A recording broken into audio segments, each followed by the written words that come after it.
สวัสดีท่านผู้ชมที่เคารพนำท่านผู้ชมมาติดตามข่าวกีฬา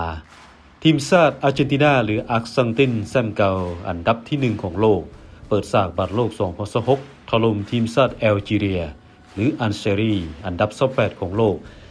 3-0เรอัลเมสซี่หัวหน้าทีมยิงแฮตทริกนาที17 60และนาที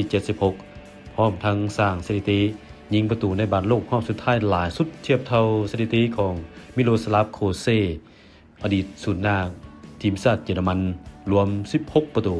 และเป็นประตูที่120กับทีมชาติจากการลงลิ่น200นัดนอกจากนี้เมสซี่ยังสร้างประวัติศาสตร์เป็นนักเตะคนที่สุดของโลกลงลิ่นในบอลโลกรอบสุดท้ายถึง6ครั้งผลอีกคู่หนึ่งในกลุ่มเดียวกันทีมชาติจอร์แดนหรือช็อกดานีน้องใหม่อันดับ63ของโลกเปิดฉากบาดโลก2026นัดมิตรเสียให้ทีมชาติออสเตรียหรือโอตริชอันดับ24ของโลก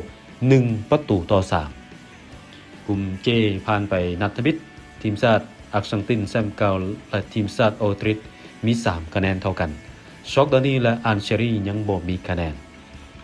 นัดต่อไปทีมชาติอาร์เจนตินจะพบกับทีมชาติโอตริชจะแข่งขันคือวันที่22มิถุนายนนี้เวลา 12 โมงและช็อกดานีจะพบกับอัลเชรีเช้าวันที่23มิถุนายนเวลา 10 โมง